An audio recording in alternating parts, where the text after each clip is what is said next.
Devansh study पॉईंटमध्ये आपले स्वागत आहे. तर आज आपण पाहूया की महाराष्ट्र विधानसभा 2024 याविषयी काही महत्त्वाची माहिती. महाराष्ट्रातील सर्वाधिक तरुण आमदार म्हणून रोहित पाटील यांचा तासगावमध्ये दणदणीत विजय झाला.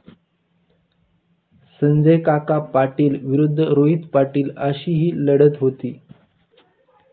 या लढाईत रोहित पाटील यांनी जोरदार विजय मिळवला आणि ते महाराष्ट्रातील सर्वाधिक तरुण आमदार ठरले. यानंतर महाराष्ट्रातील ही 15वी विधानसभा निवडणूक होती. तर एकूण मतदारसंघ 288, एकूण 36 जिल्हे. त्यानंतर ग्रामीण मतदार केंद्र 57,558, तर शहरी केंद्र 42,602 इतकी होती. तर महाराष्ट्रात एका टप्प्यात 20 नोव्हेंबर 2024 ला ही निवडणूक पार पडली.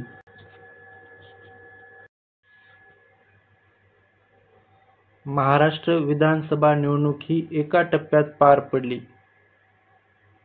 तर झारखंड विधानसभा निवडणूक ही 2 टप्प्यात, हरियाणा विधानसभा निवडणूक ही एका टप्प्यात, जम्मू काश्मीर विधानसभा निवडणूक ही 3 टप्प्यामध्ये, तर लोकसभा निवडणूक ही 7 टप्प्यामध्ये.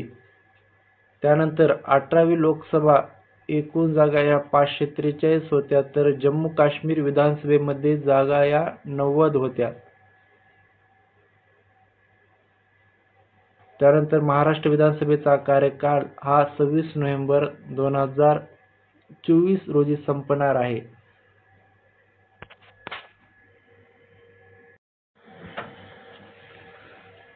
महाराष्ट्र विधानसभा निवडणूक ही 15वी विधानसभा निवडणूक होती. तर महाराष्ट्रातील सर्वात तरुण मुख्यमंत्री, आजपर्यंतचे सर्वाधिक तरुण मुख्यमंत्री हे शरद पवार हे आहेत. महाराष्ट्रातील सर्वात जास्त काळ राहिलेले मुख्यमंत्री वसंतराव नाईक हे होते. तर सर्वाधिक कमी काळ मुख्यमंत्री देवेंद्र फडणवीस हे आहेत.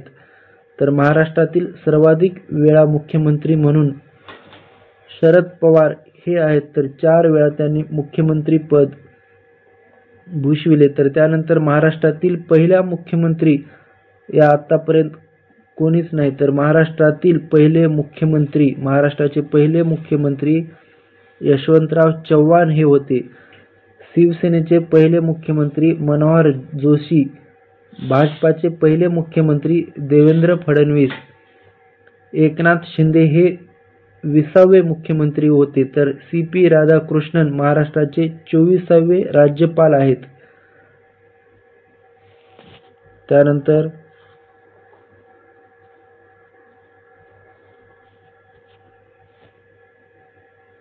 महाराष्ट्राचे पहिले उपमुख्यमंत्री नाशिकराव तिरपुडे हे होते.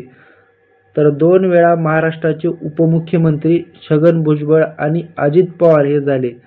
तर महाराष्ट्र विधानसभेचे पहिले अध्यक्ष सयाजी लक्ष्मण सीलम हे होते. तर महाराष्ट्र विधानसभेवर एकही महिला अध्यक्ष झालेल्या नाहीत. त्यानंतर महाराष्ट्र विधानसभेचे पहिले विरोधी पक्षनेते रामचंद्र धोंडीबा भंडारे हे होते. तर महाराष्ट्र विधान परिषदचे पहिले अध्यक्ष विठ्ठल सखाराम पागे हे होते. तर महाराष्ट्र विधान परिषदचे पहिल्या महिला अध्यक्ष या नीलम गोरे या होत्या.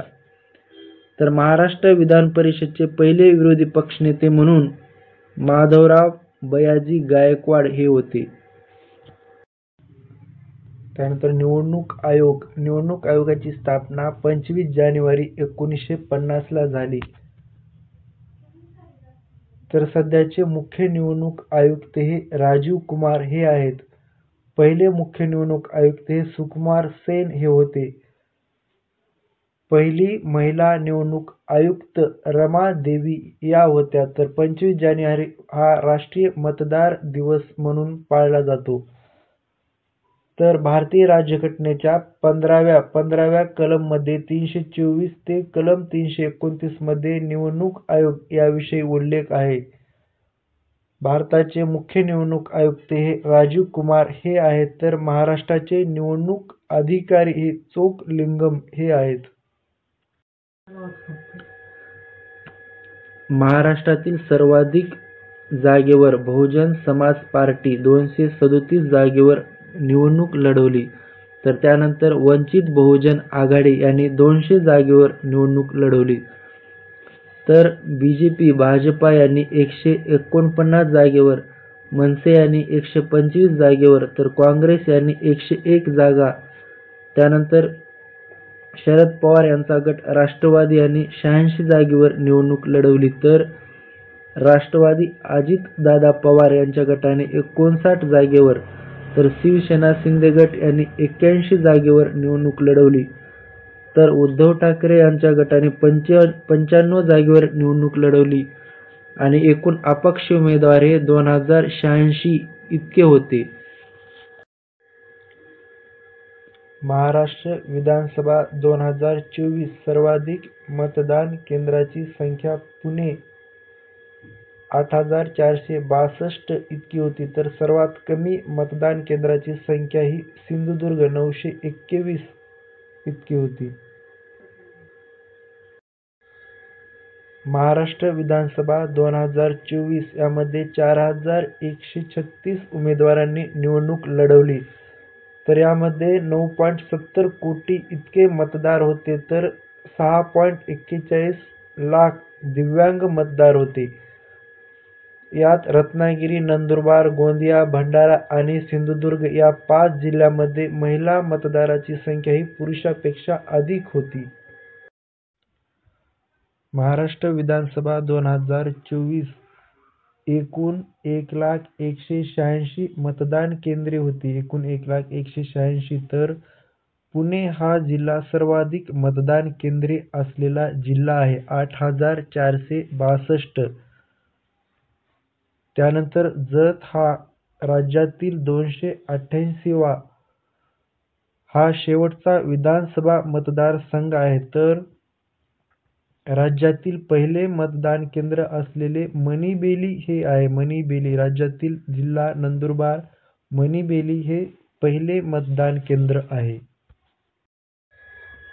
यानंतर महाराष्ट्र विधानसभा 2024 निकाल. तर महाराष्ट्र विधानसभा 2024 मध्ये बीजेपी ही सर्वात मोठी पार्टी ठरली. तर 132 आमदार निवडून आल्यानंतर बीजेपी हे केवळ 13 आमदारापासून बहुमतापासून दूर आहे. तर महाराष्ट्रामध्ये प्रथमच विधानसभा ही विरोधी पक्षनेत्याविना कामकाज करेल का, अशी परिस्थिती निर्माण झालेली आहे.